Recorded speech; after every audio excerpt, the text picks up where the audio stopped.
Thursday, not Wednesday. Happy Thursday. Welcome everyone. Come on in into the room. We're super excited to have you guys back. We have missed you greatly. We've revamped our webinars, and so um, you get to be the first ones to experience the new direction. So come on in the room. Hello, hello, hello. Hi, Constance. Oh my goodness, I see a lot of new names. Fantastic. These must be all the great people that Dr. Cirecie brought with her. Hello, hello, hello, hello. So glad that you could be with us today. Super excited about today's presenter and today's topic. Go ahead and just tell us where you're joining us from. Say hello and tell us where you're joining us from. I'm here in Chicago and it is cold today. So as you're Ah, coming in, just say hi and where you're from and what's your weather like. You can just drop it in the chat. Hey, Melly from Kankakee. Whoop, whoop. Oklahoma, okay. All right, I see you, Maryland. Hey, yes, I see you guys from Portland and from California. It is cold here. After like last week, we had some beautiful, it was like 95 degrees in Chicago, which never happens in May. And now it's cold again. I'm almost in favor of climate change. I'm just saying, I'm sorry. We always get it so bad in the Midwest that the fact that we're having really nice weather and then this weather. So, thanks, guys. Thanks for coming. We're going to go ahead and keep moving. Go ahead, Lori. Next slide. Thank you. Hey, Pam. So, this is how we engage during our PowerPoints, Lord, during our webinars. When you're ready to speak, just raise your hand. We'll ask you to unmute yourself because we love the interaction. We love people to come on camera with us. Feel free to type your comments in the group chat. Make sure it's going to everyone. If you don't, it'll just go to the presenters, and everybody will have missed out on your wonderful wisdom. And then please be patient with us. This is our first day back in a couple of months, our first webinar back. So we're knocking some kinks out, okay? So be patient with us because we are revving to go for the next one. Uh, Another thing that we have here at Be Strong Families in our webinars, we do agreements. And so these agreements help us to encourage you to be brave in the space, to be brave to share, and to be brave in learning somebody else's story. So speak from your own experience and use I statements when you're sharing today. Treat other people the way you can be treated. This wraps up all of our cafe agreements, things like no judging and not giving advice and things like that. And then please don't no multitasking. If you're here for a reason. We do know it's lunch, so we do want you to eat lunch. But while you're eating lunch, be present, okay? No checking your emails and Candy Crush and all that stuff, Block Blaster. Be with us in the moment. And then if you need a minute, take a minute. Sometimes these conversations get really good. They bring up stuff that we weren't thinking about. Um, so if you need a minute, take a minute. If you agree to these agreements, do me a favor, just right now, put in the chat, I agree. Okay? Put I agree so that we can move forward and we'll feel comfortable and everybody will be like, yes, we're keeping the space safe together. Yay! I love it. Yes, we are back in action. I love it. And I love you guys. I miss y'all. All right, so today, you guys know her. We love her. Dr. Cirece is back with us, and today she's talking about the impact of climate change on children and adolescents.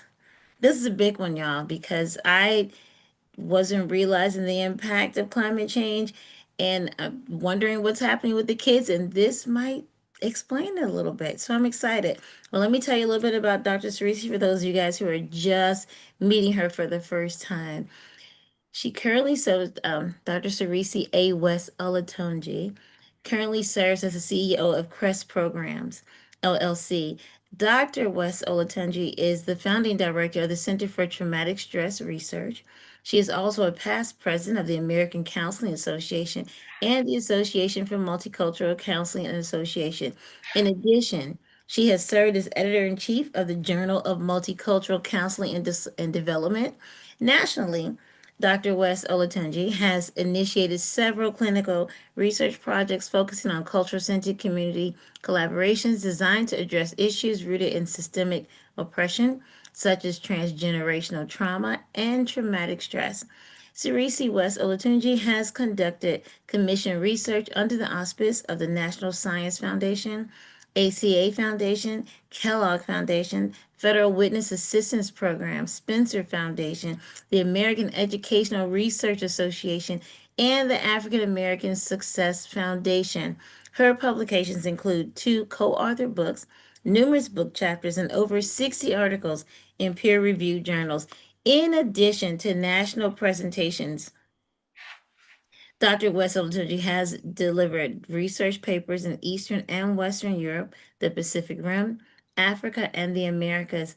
Additionally, she provided consultation as a PBS initiative to create a children's television show focusing on diversity through KCE TV in Los Angeles, California, The Puzzle Place. Dr. West-Olatunji has also provided consultation to the Center for American Education in Singapore and to the Baruka, did I say it? I probably messed that up. Dang it. Liberation Organization in Japan to enhance their early childhood and counseling initiatives. Cirece has coordinated disaster mental health outreach projects in post-Katrina New Orleans, Southern Africa, and Haiti. Cirece West-Olatunji is also a fellow in the American Counseling Association. And most importantly, I am super glad and proud to call this accomplished woman, recently retired professor, living her best life. I'm pleased and honored to call her friend. So I'm going to turn it over. And I'm the Director of Engagement and Program Initiatives. That's all I got. I'm Sarita Sashton, and I'm so happy to be your host for today. And I'm going to turn it over to Dr. Cirece. Well, thank you, Sarita, and thank you, Lori, really, for your support. I love that CREST program is a partner with Be Strong Families. I think it is a wonderful match. I really do. And I was so glad to meet Sarita and then recently Lori in person. It was really great. So I was so excited. This is my third year of sharing information on your platform. And I often talk about young children. Today I'll talk about children and adults, but when Sarita asked me what would I like to talk about, immediately I said climate change. Because although there are still some deniers out there, I think that you all are experiencing some really spooky kinds of experiences with the weather. And anyone who knows weather patterns in the area where you live know that what's going on right now is not normal. There are a lot of things that are happening. I'll just share with you. I live in New Orleans, where it is pretty hot most of the time. And we had something like 12 to 15 inches of snow at the beginning of this year. And that only happens like, I don't know. I wanted to say every 100 years or something, but I don't think it's ever been that much snow. So it's already an unusual occurrence. But the fact that we could make snowmen is odd. It's very, very odd. So we know something is happening. What is important is that we as adults might be thinking about it and having reactions, emotional reactions to what's going on.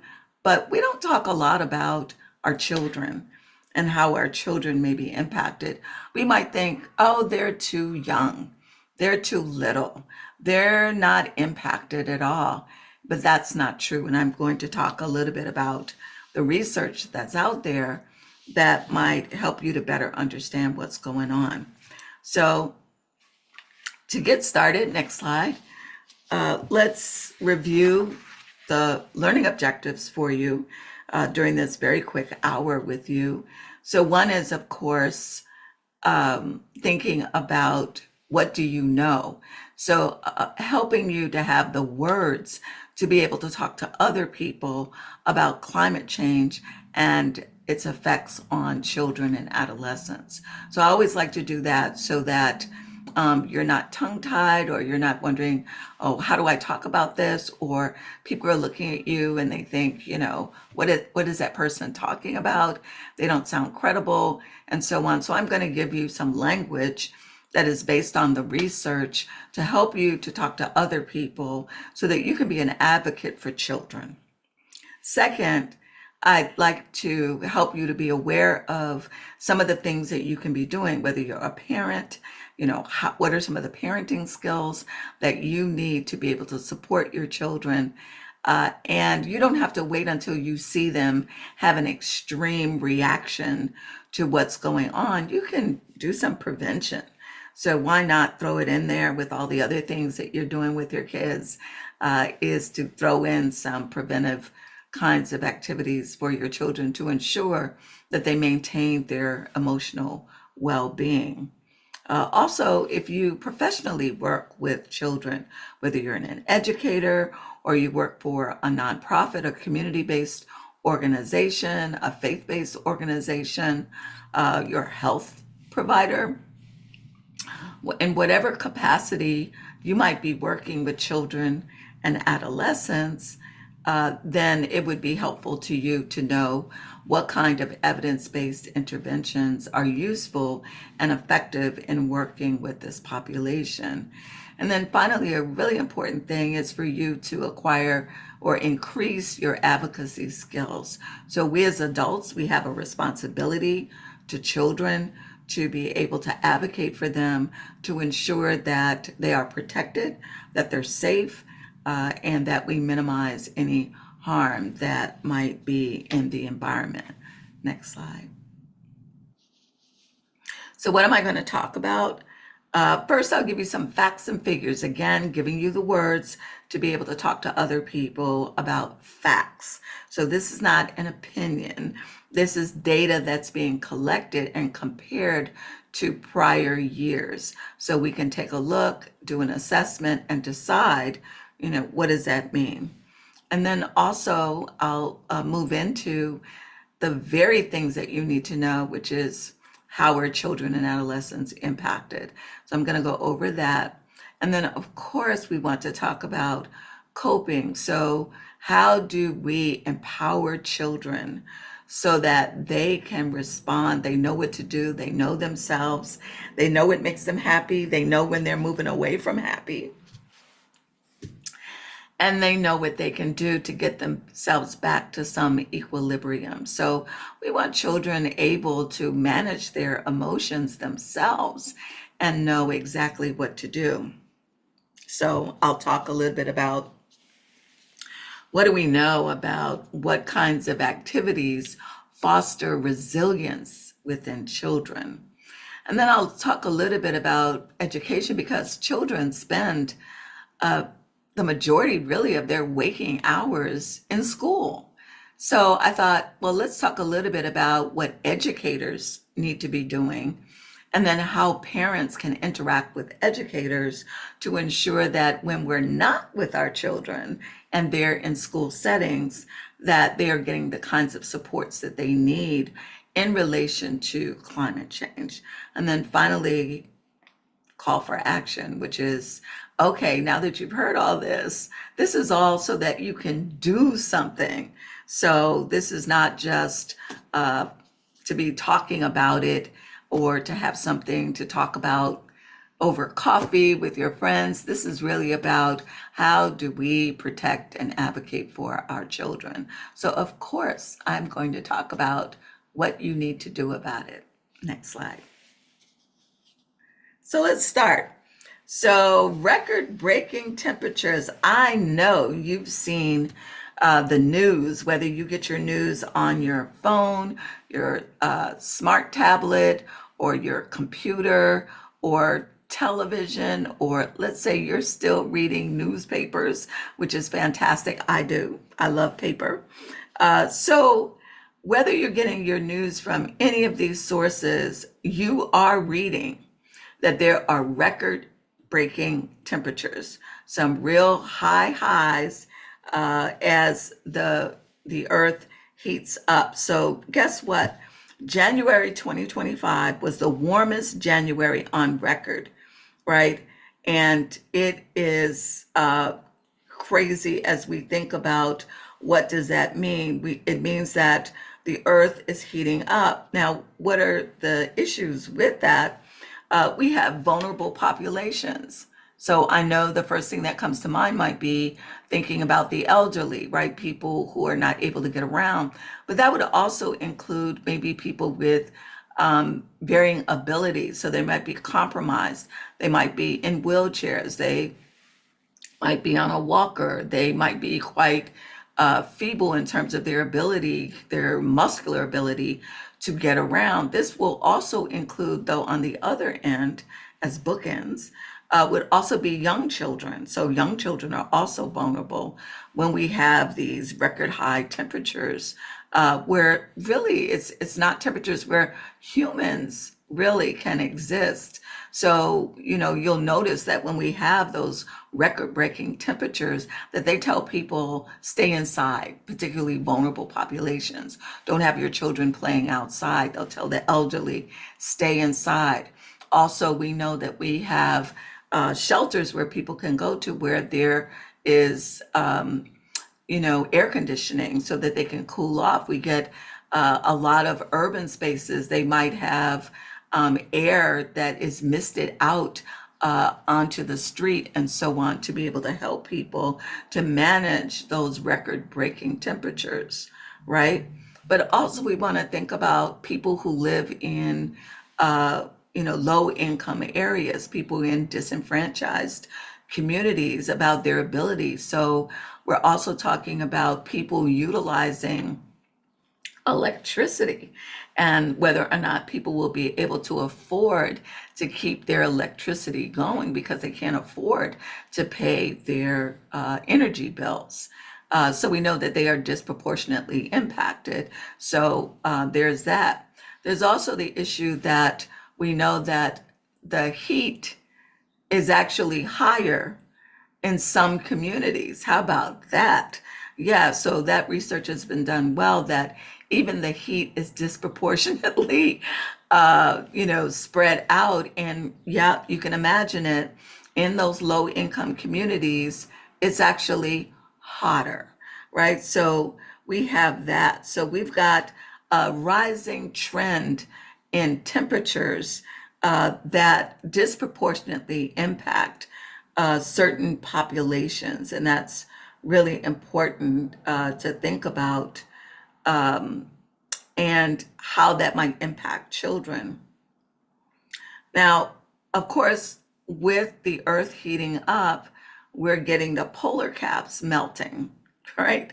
And so what we get are rising sea levels that are causing problems in terms of the circle of life, thinking of the Lion King, right?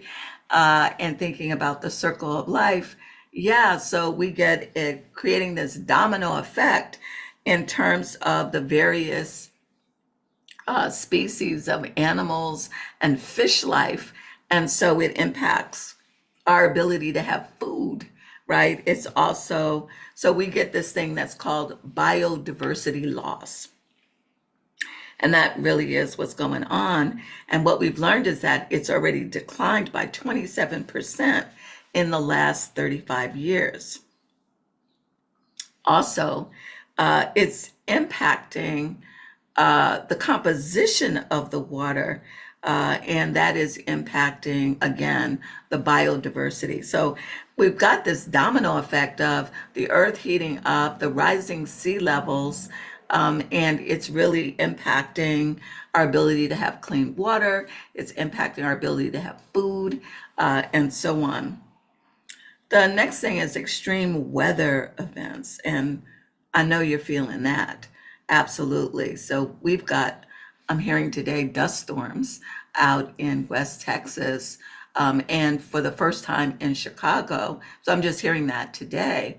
But I know that many of you could really talk about that, about what's going on in your community, and so on. I mentioned about getting 12 to 15 inches of snow, hard packed snow in New Orleans, which makes absolutely no sense whatsoever. But we're getting wildfires, floods, landslides. I mean, we're getting them. The other thing about these things is that they're more intense. So even if you were living in an area that had flooding, you didn't have these uber disasters. So I started developing a model for disaster mental health counseling after Hurricane Katrina. So Hurricane Katrina, just about everybody knows about that. I mean, I go around the world and I say New Orleans, they say Katrina. They used to say jazz. Now they say Katrina. So that tells you exactly what's on our minds, regardless of where we live on the planet, that we are now very concerned about that. So Hurricane Katrina is very important to this discussion about climate change because it really ushered in disasters in the 21st century. It really did. So in 2005, Hurricane Katrina hit the Gulf Coast. So a lot of people think New Orleans because it's a big city, but it really hit the Gulf Coast. So it impacted not only the coast of Louisiana, but also Mississippi, Alabama, Florida. So it covered a huge land mass, the largest land mass that had been impacted by a disaster ever in the United States. And why is that important? Because we have models of disaster response, and it really is about the larger community assisting in an area. So let's say you had a disaster, let's say you had a fire at someone's house. Well, then they bring in disaster responders who live in the area, in the neighborhood, right? Maybe even the city, but definitely they call on people in the neighborhood. Let's say that there is a disaster in a neighborhood. Well, they'll call on disaster responders in the city. If they have a city that's had a major disaster to occur, then they'll call in people from around the state or even in the regional area to be able to assist. So that's our model. Well, what do you do when you have a multi-state disaster? Well, they flew people in, but how expensive is that to fly in people from all over the country? So this happened in the southern states, and then they're flying in people from Seattle, people from Maine, Boston, right? So California, and they're flying them in, putting them up in hotels for 2 weeks, and then flying in a new group of people on a consistent basis. This happened over 2 years. Well, we can't do that. It's financially not possible, at least in that particular model, to be able to keep that going. So then what happens to people then?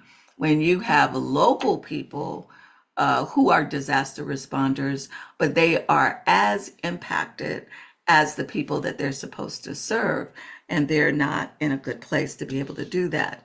So we've got these extreme or uber weather events that are extreme and intense that are happening. And just like the pandemic, which was not a natural disaster, but same thing, that we get widespread disaster where the helpers are as impacted as the people there to help. So, physicians got COVID, and so on. So it is very difficult when we have these extreme, intense events, and everybody is impacted. So how are we going to be able to help people? Another thing that you get with these extreme weather events is displacement and migration. So we've got people who need to move out. Now, locally, I can give you an example. I hope you all are thinking about what's happening where you live, and really getting an idea as I talk about these things, but really localizing what I'm talking about to where you live. So here again, in the Gulf Coast area, in Louisiana in particular, we have a nation here, an indigenous nation called the Homa people, Houma, Homa. And they pretty much lived in an area that was low-lying, close to the water, to the Gulf area. But because of rising sea levels, again, we've got the ice caps melting due to the record-breaking temperatures, and we get the water rising, and areas of their neighborhoods are now underwater. So a whole community of people have been relocated further inward, leaving their ancestral lands.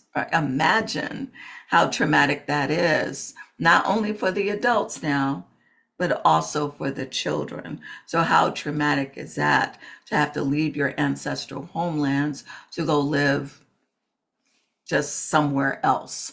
And so we get that and thinking about that. So globally, the World Bank has estimated that up to 216 million people will be displaced, going not only within countries, but between countries in 2025. So that just is, I don't want to have, yeah, I know exactly. It's shocking, shocking, but true. So we need to be in a proactive mode of thinking, what's our game plan? What is our game plan in terms of our families? What is our game plan in terms of where we work and where we live? How do we interact with policymakers and so on? How do we advocate for humans, for humanity? How do we ensure that our children become advocates for humanity and so on? So we really do need to have a plan. Next slide. So let's think about it in thinking about, the impact. So there is this term that has cropped up. Some of you, since you're here and you're interested, you've probably already heard this term, eco-anxiety, meaning we're referring to the ecosystem, to our environment, right? But this eco-anxiety is very specific. You've heard about anxiety, and I'm sure you've had anxiety, right? So this is eco-anxiety. It's a heightened emotional, mental, or somatic, meaning in your body, right? Like your stomach hurts, you have a headache, something like that. Distress in response to dangerous changes in the climate system. So so there you go. If people ask you, what was that webinar about? You can start off by saying, we talked about the impact of climate change, and we know that one of the impacts that we can talk about very easily, there's a lot of research around this, is eco-anxiety, and it's our distress, whether it's emotional, psychological, or physical, but it's our distress related to these changes in the weather patterns. Next slide. Right.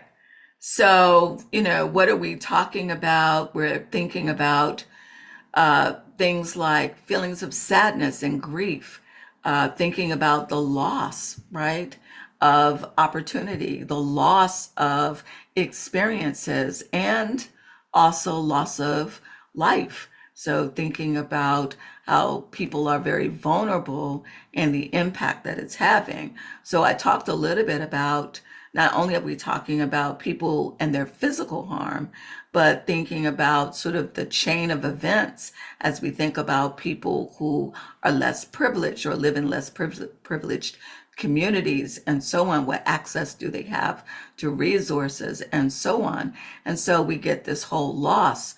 When we have extreme temperatures and we can't go outside, there is a loss of social opportunity to be with our friends. Think about our children and how healthy it is for them to go out and play. So what kind of world is that, where children can't go outside and play? We don't want that. at all. We don't want that kind of change. But certainly it can trigger for children as well as adults these feelings of sadness and grief. I give you another word. So I'm giving you some words here. We've got eco anxiety, and then what? I gave you eco depression, right? So again, it's depression that you've heard about. You also may yourself have at moments of depressed mood. Most people have. But this one is related to, again, these changes, these negative changes in the environment.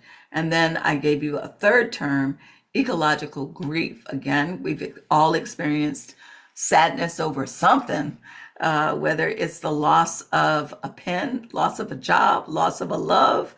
We've experienced sadness and grief. But this one is related again to the environment, about the distress over the environment. And then I'm giving you a fourth term, which is ecological guilt. So this is often experienced by people who already are very aware of climate change, who already are taking steps, who may be taking personal steps. So this might be people who already are recycling. It might be people who already are thinking about, the ways in which they purchase clothing. They want to make sure that they don't, do throwaway fashion, where you buy clothes inexpensively, and then when they rip or tear or lose a button, we don't darn them anymore. Instead, because we could get a sale and go out and buy another one. So we don't bother and we throw them away. So we know that that's contributing to the trash and garbage that isn't going anywhere, but just sits on the planet. And so there may be people who are very concerned about that and maybe buy their clothes secondhand, or learn how to darn their clothes and so on. So there are folks who are doing things. They may feel that they are not doing enough. How about that? For a new emotional wellness concern, ecological guilt. So feeling guilty that we're not doing enough. Next slide. So let's talk about some of these things that children might be experiencing. So I want to go over physiological, behavioral, emotional, and cognitive. Next slide. So on the physiological side, whoa, look at that list, right? So as parents, we want to look for some of those things, right? Now, our children may be experiencing some of these things, but we may not attribute it to their knowledge of climate change. And a lot of times, if we don't ask children questions, we don't have an idea of what's on their minds.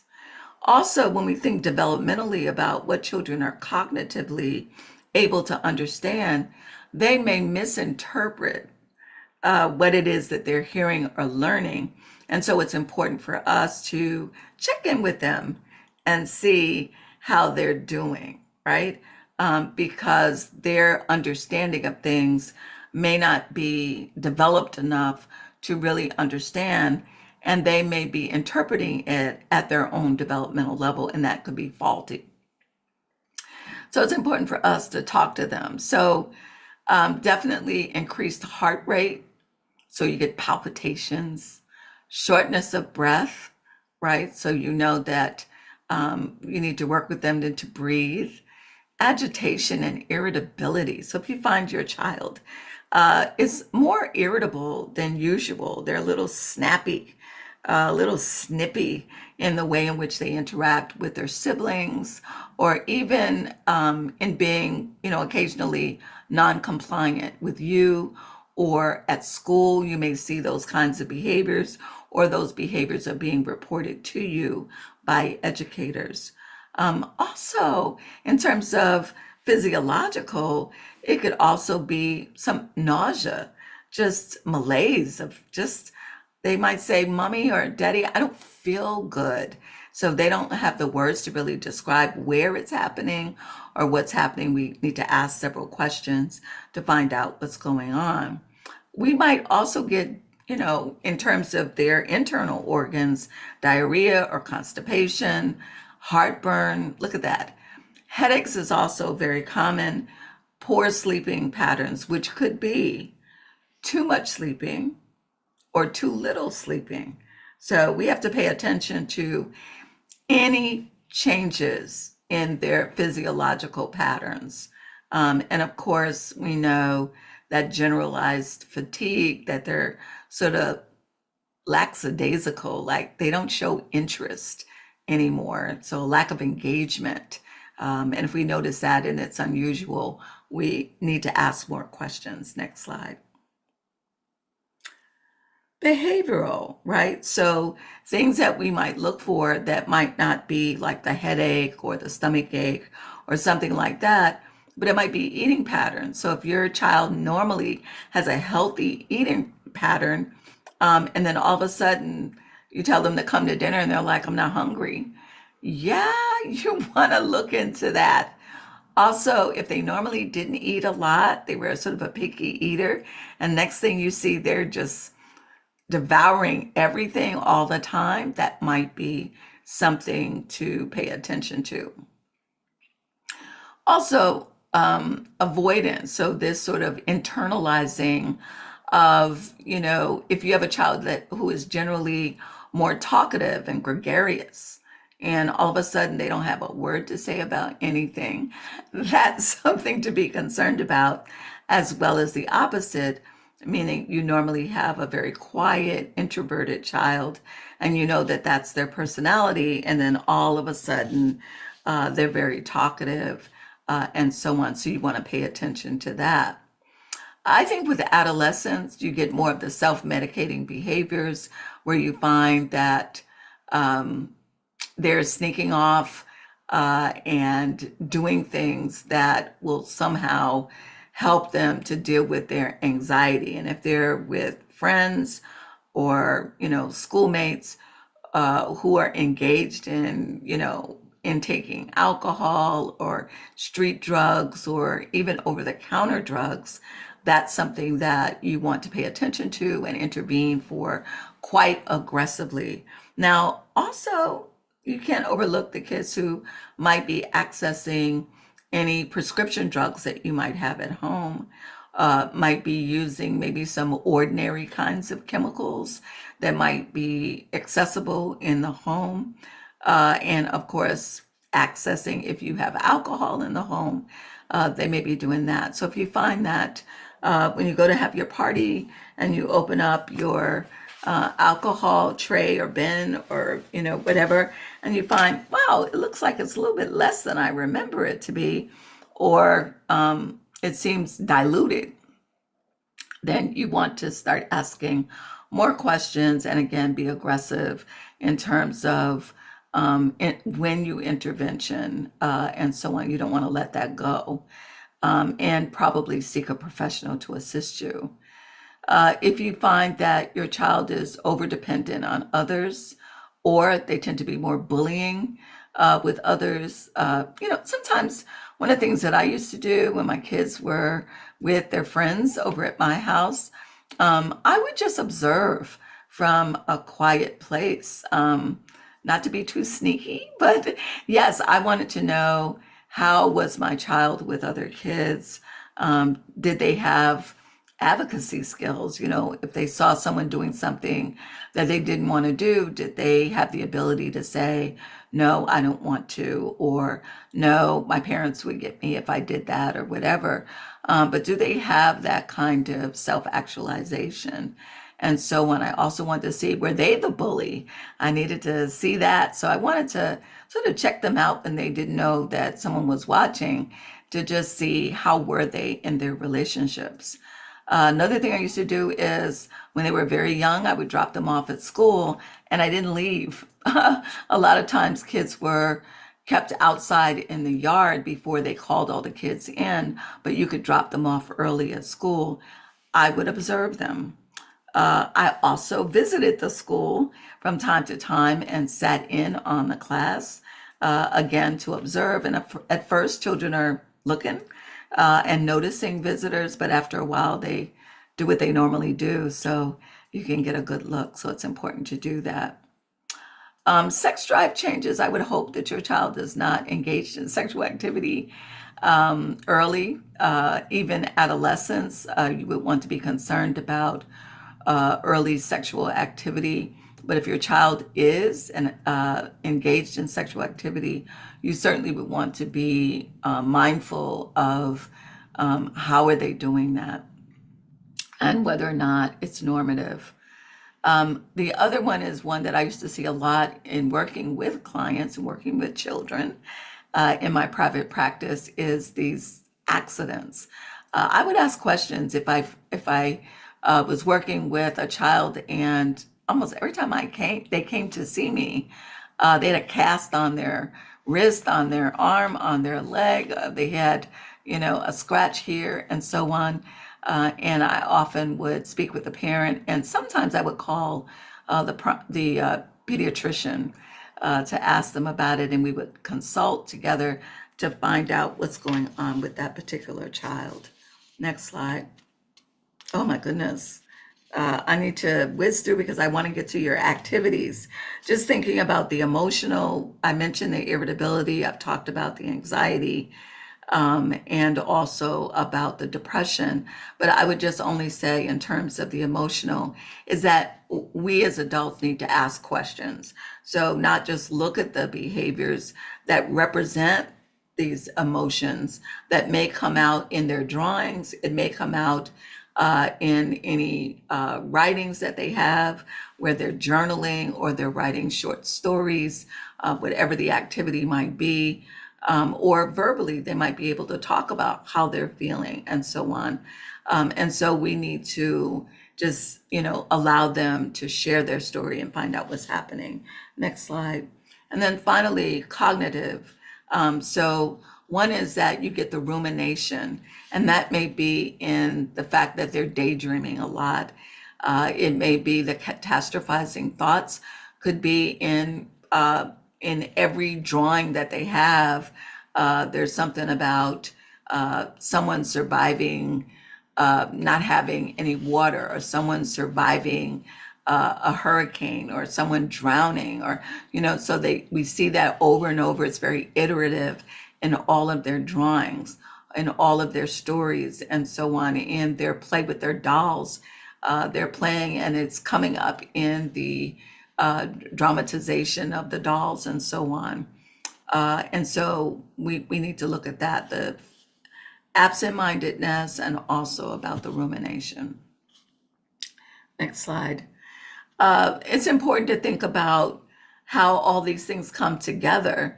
So you get the climate change. Of course, we're still reeling from COVID-19, and we know that there have been a lot of developmental deficits as a result of COVID-19. And then for children of color, they may also be experiencing race-based stress and don't have the ability to talk about it, but they also are still experiencing it. So we get all of those things coming together all at once, and I call that the additive effect of traumatic stress. Next slide.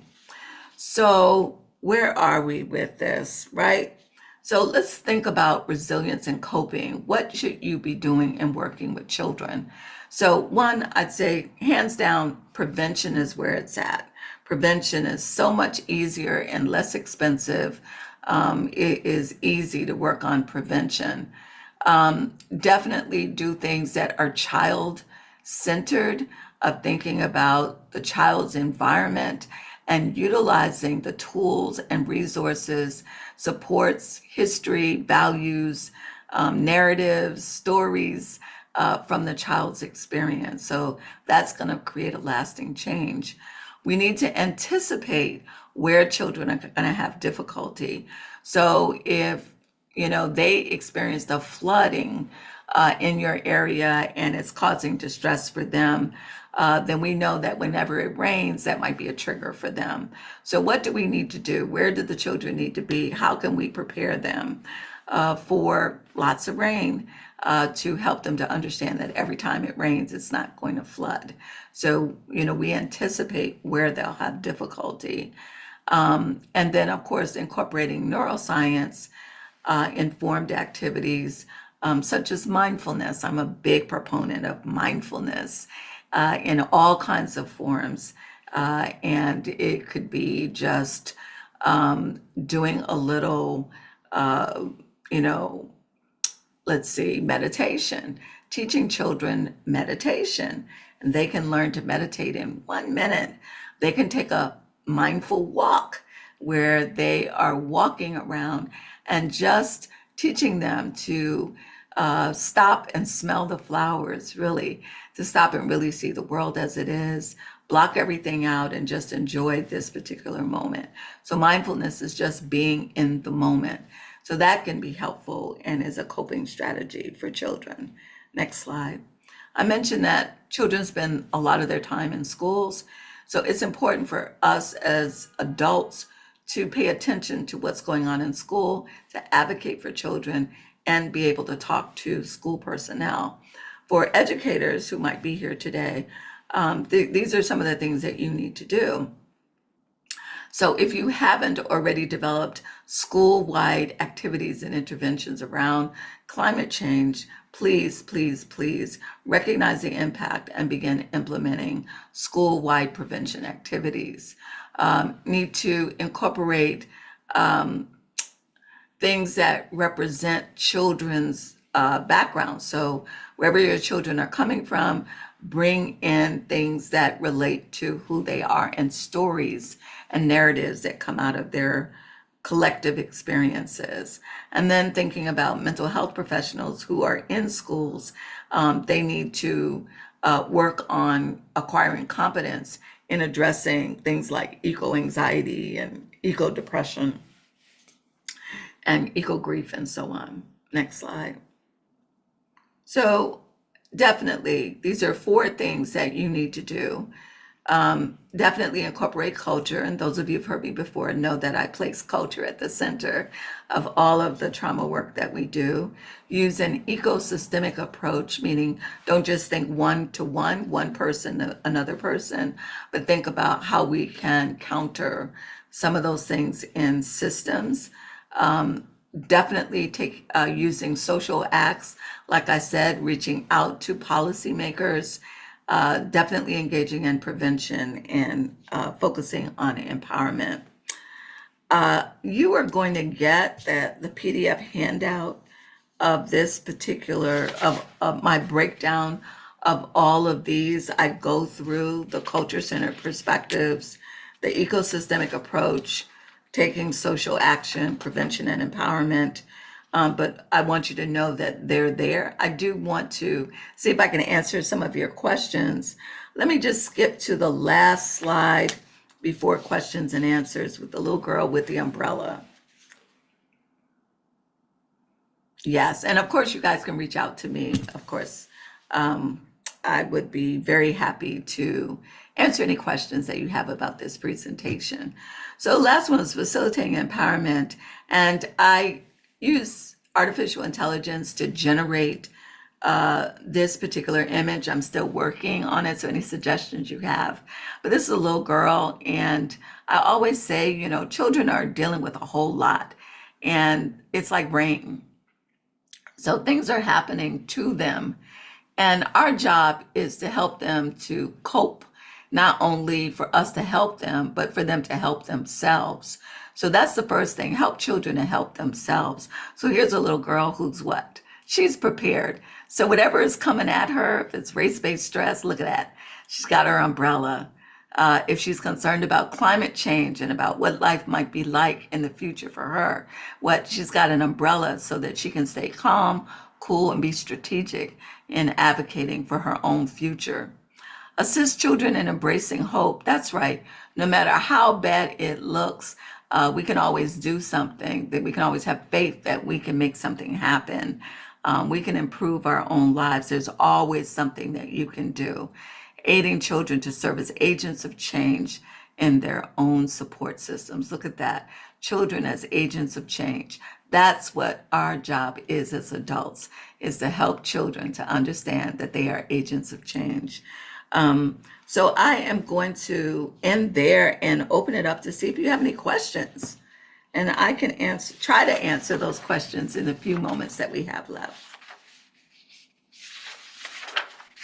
I did have a quick question. How would you the symptoms that you showed for echo anxiety or the four that you listed, how would you differentiate those symptoms from, any other childhood issue?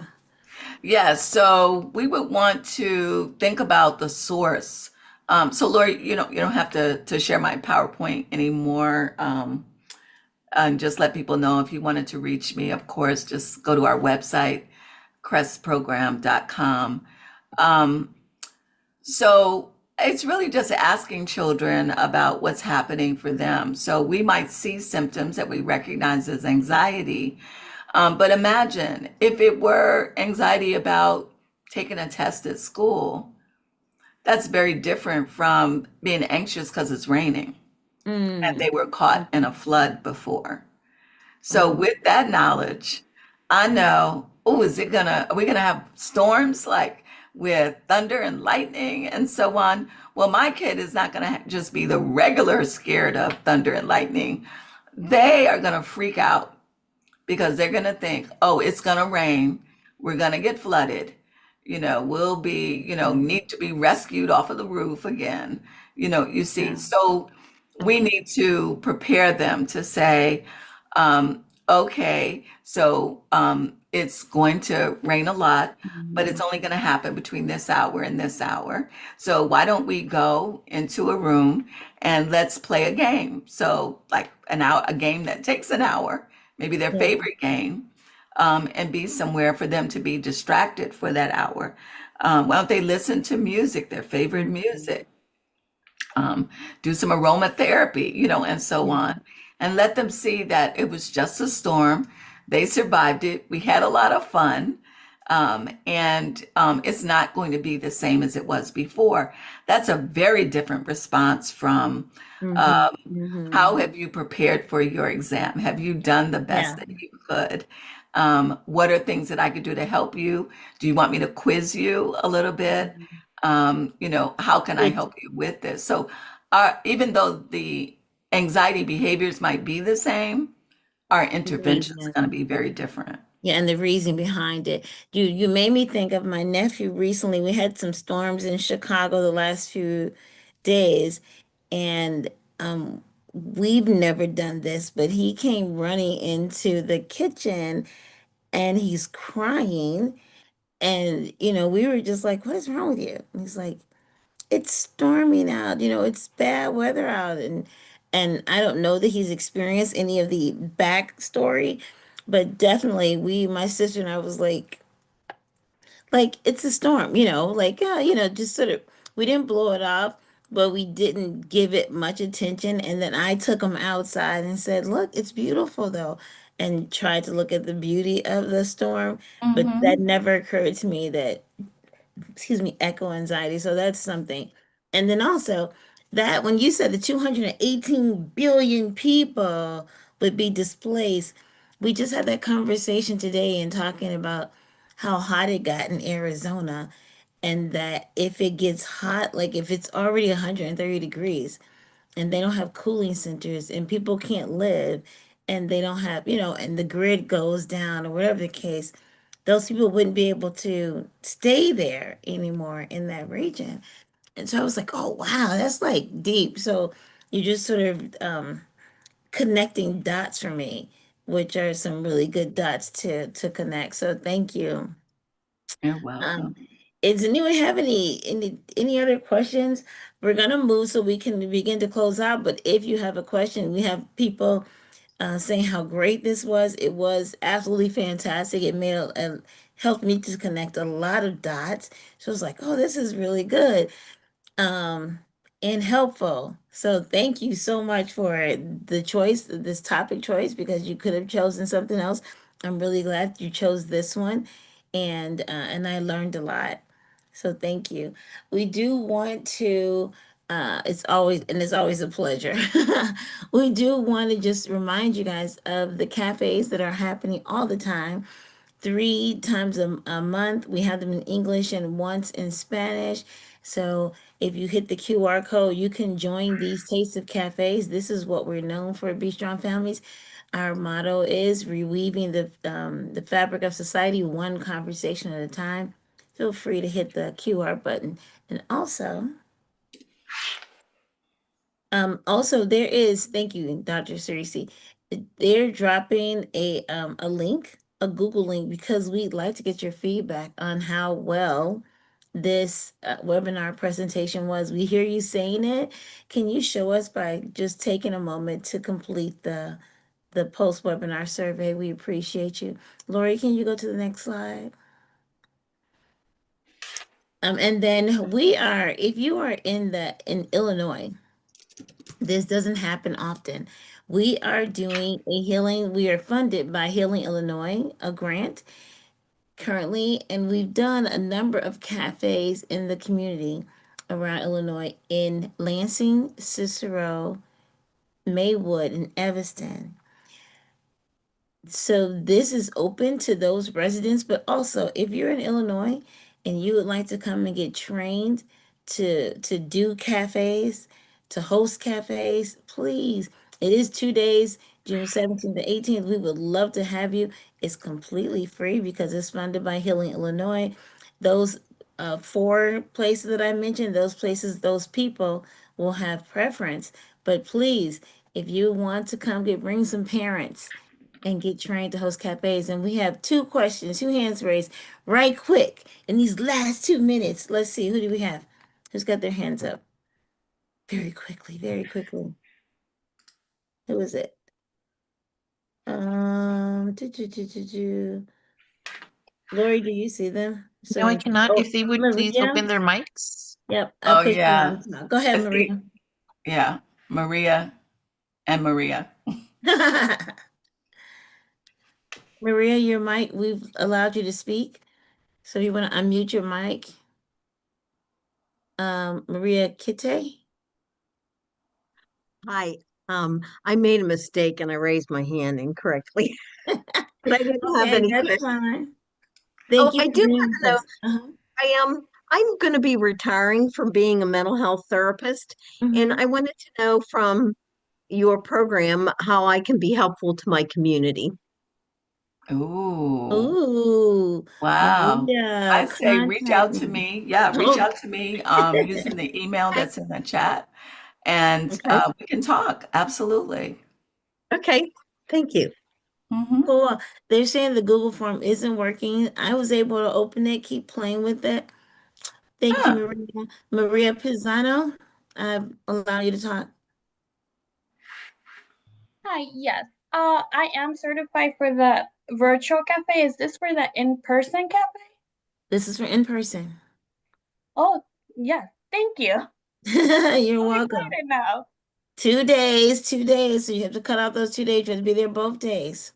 Yes, definitely. I'm with Birth to Five Illinois, so we did this. So I'm gonna send this to our group chat as well. Cool. Bring some parents, okay? Yes, thank All you. right. There's only 30 slots, so Okay. okay. All right. Thank you guys. Oh, great. We have people responding to the survey. Dr. Cerisi, thank you so much again for a wonderful, wonderful, wonderful, educational, informative topic. It's always a pleasure to have you here. To everybody who was able to join us, thank you for coming. We're looking forward to you. Our next webinar is June 22nd, and that is Navigating Immigration Resources with Wow. Elena from West 40. Hmm. So if you are Hmm. working with the immigrant population, this might be a useful webinar for you. Thank you, Pam. June 24th. Okay, thank you, Pam. Yes, you're right. So Maria Elena West 40 in Illinois is doing this webinar for us. You don't want to miss it. And if you want to keep us doing these, please use the QR code, make a donation every once in a while. We really, really appreciate it. We do these as an offering to the community, and anything that you can give us helps for us to continue to do them. So thank you guys. Thank you so much. Thank you, Crest family. I see y'all in the audience, all up in the chat. Thank you. Thank you, Dr. Cirecie. Thank you, Lori. Great job. Have a great day, guys. Enjoy the rest of your day.